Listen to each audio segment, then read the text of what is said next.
The imperative is a grammatical mood that forms commands or requests, including the giving of prohibition or permission, or any other kind of advice or exhortation. An example of a verb in the imperative mood is be in the English sentence, "Please be quiet." Imperatives of this type imply a second-person subject. Some languages also have first and third-person imperatives, with the meaning of let's or let him, her, them. Imperative mood can be denoted by the glossing abbreviation IM. It is one of the arealized moods. Formation. Imperative mood is often expressed using special conjugated verb forms. Like other finite verb forms, imperatives often inflect for person and number. Second-person imperatives are most common, but some languages also have imperative forms for the first and third persons. In English, the imperative is formed using the bare infinitive form of the verb. This is usually also the same as the second-person present indicative form, except in the case of the verb to be, where the imperative is be while the indicative is are. The imperative form is understood as being in the second person, with no explicit indication of singular or plural. First and third-person imperatives are expressed paraphrastically using a construction with the imperative of the verb let us have a drink, let him, her, them be happy. Other languages such as Latin, French and German have a greater variety of inflected imperative forms, marked for person and number, the formation often depending on a verb's conjugation pattern. Examples can be found in the specific language sections below. In languages that make a TV distinction, the use of particular forms of the second-person imperative may also be dependent on the degree of familiarity between the speaker and the addressee. As with other verb forms, the second-person singular imperative often consists of just the stem of the verb without any ending. This is the case in the Slavic languages. For example, syntax and negation. Imperative sentences sometimes use different syntax than declarative or other types of clauses. There may also be differences of syntax between affirmative and negative imperative sentences. In some cases, the imperative form of the verb is itself different when negated. A distinct negative imperative form is sometimes said to be in prohibitive or vetative mood. Many languages, even not normally null subject languages, omit the subject pronoun in imperative sentences, as usually occurs in English. Details of the syntax of imperative sentences in certain other languages, and of differences between affirmative and negative imperatives, can be found in some of the other specific language sections below. Usage. Imperatives are used principally for ordering, requesting or advising the listener to do something. Put down the gun. Pass me the sauce. Don't go too near the tiger. They are also often used for giving instructions as to how to perform a task. They can sometimes be seen on signs giving orders or warnings. The use of the imperative mood may be seen as impolite, inappropriate or even offensive in certain circumstances. Impolite speech, orders or requests are often phrased instead as questions or statements rather than as imperatives. Could you come here for a moment? It would be great if you made us a drink. I have to ask you to stop.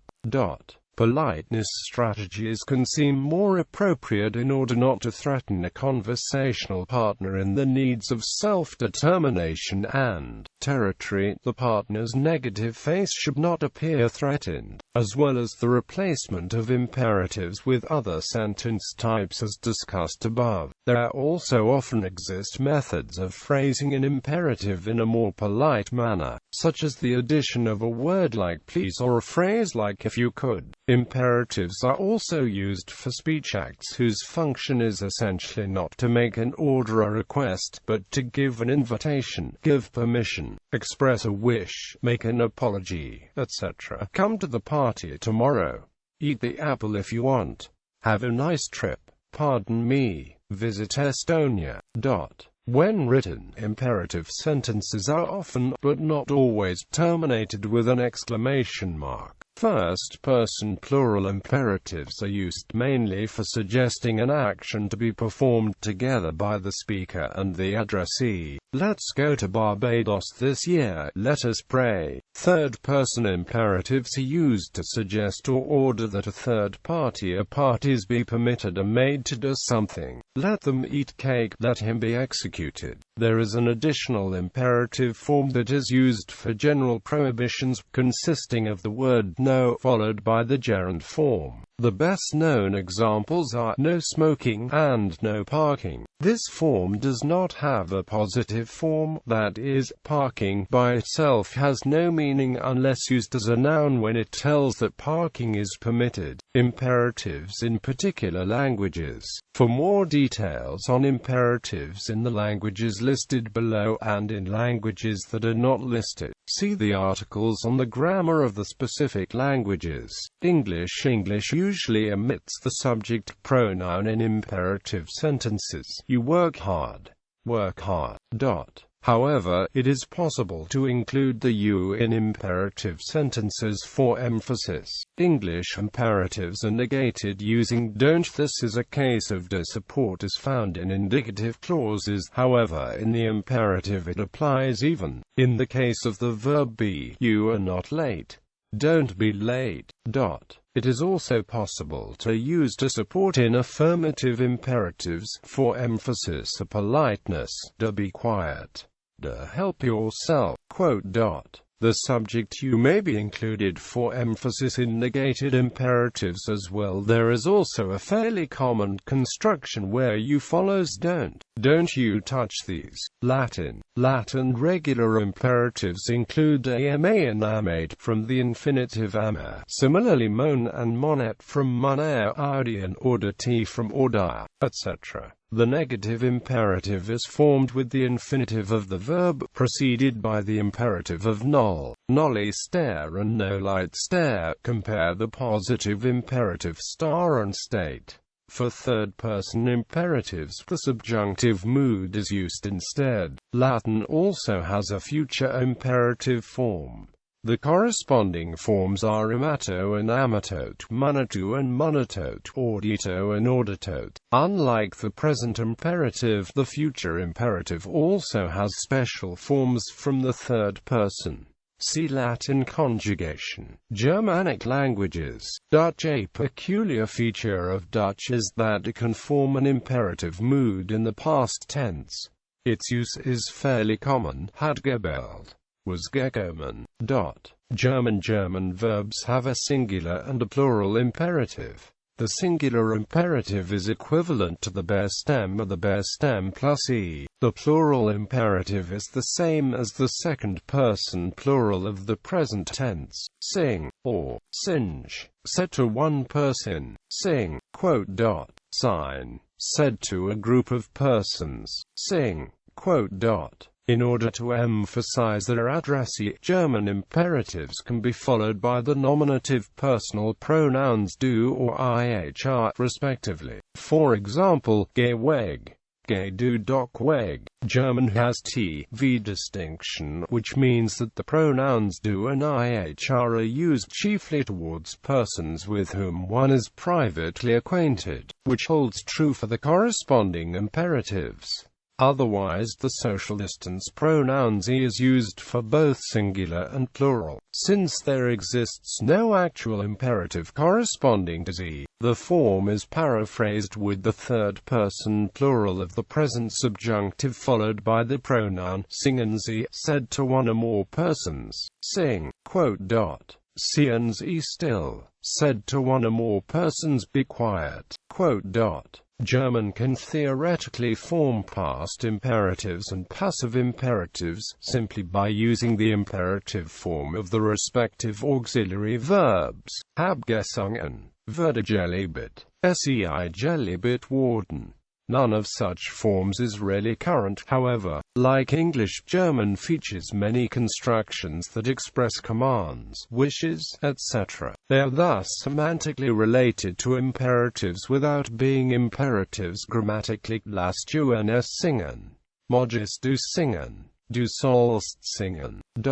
Romance languages. French. Examples of regular imperatives in French are mange, manger and mangens. For manger, these are similar or identical to the corresponding present indicative forms, although there are some irregular imperatives that resemble the present subjunctives, such as sois, soyen, soyons. From etre, a third-person imperative can be formed using a subjunctive clause with the conjunction k, as in quils mangin de la brioche. French uses different word order for affirmative and negative imperative sentences. Done le, ni le done pas.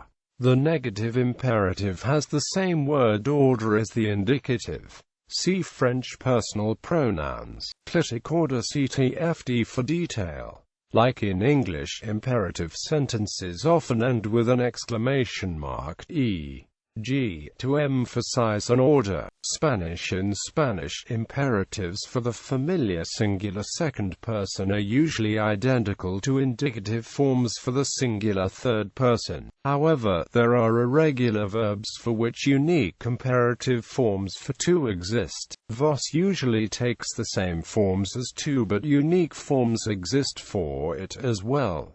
Vosotros also takes unique forms for the imperative. If an imperative takes a pronoun as an object, it is appended to the verb. For example, dime. Pronouns can be stacked like they can in indicative clauses. Me lo dices, dimelo.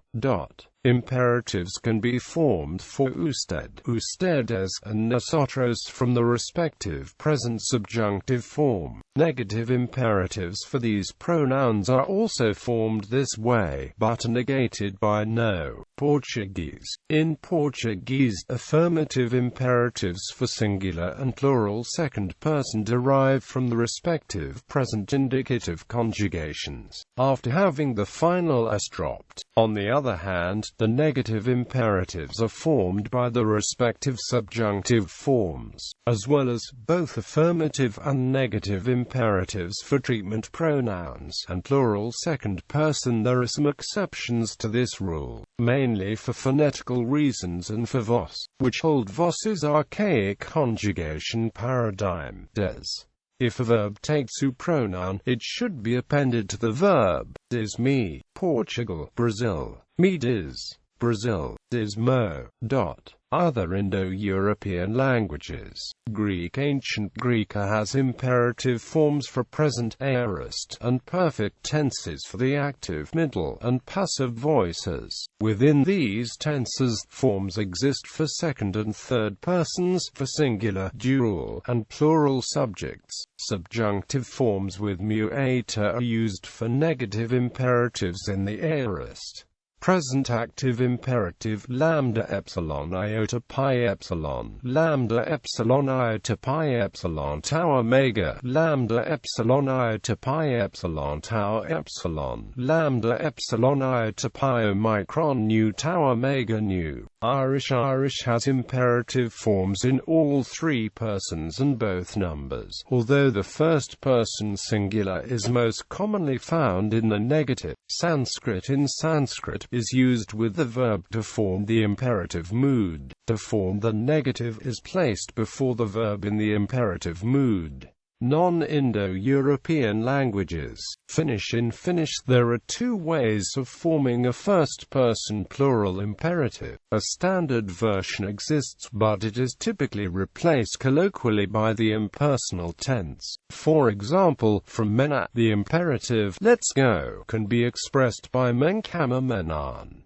Forms also exist for second and third person. Only first person singular doesn't have an imperative. Hebrew and Arabic. Generally, in Semitic languages, every word belongs to a word family, and is actually a conjugation of word family's three consonant roots. The various conjugations are made by adding vowels to the root consonants and by adding prefixes in front or after the root consonant. For example, the conjugations of the root ktb, both in Hebrew and in Arabic, are words that have something nothing to do with writing. Nouns like a reporter or a letter, and verbs like to write or to dictate are conjugations of the root k. To-be. The verbs are further conjugated to bodies, times, and so on. Both in Classic Hebrew and in Classic Arabic, there is a form for positive imperative. It exists for singular and plural, masculine and feminine second person.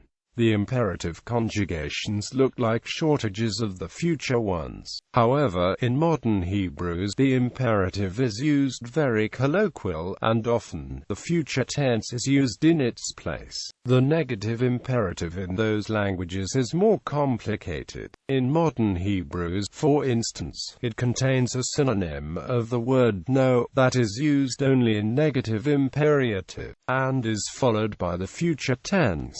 Japanese uses separate verb forms as shown below. For the verb kaku, see also the suffixes and. Korean language has 6 levels of honorific, all of which have their own imperative endings. Auxiliary verbs anta and moldra are used for negative, indicative, and prohibitive, respectively. For the verb gada, abc verb and adjective stems that end in l, including mal, eliminate the last l before suffixes starting with l, n, o, p, and s. An imperative suffix contracts maltamar exceptionally.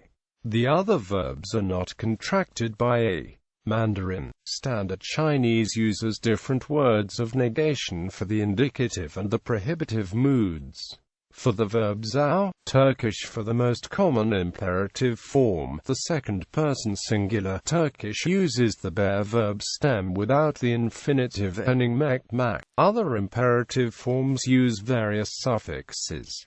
In the second-person plural there are 2 forms, the formal imperative with the suffix in, un, and the public imperative used for notices and advice, which uses the suffix inas, unas. All Turkish imperative suffixes change depending on the verb stem according to the rules of vowel harmony. For the verb ismek, negative imperative forms are made in the same way, but using a negated verb as the base. For example, the second-person singular imperative of ismemek is icme. Other Turkish languages construct imperative forms similarly to Turkish.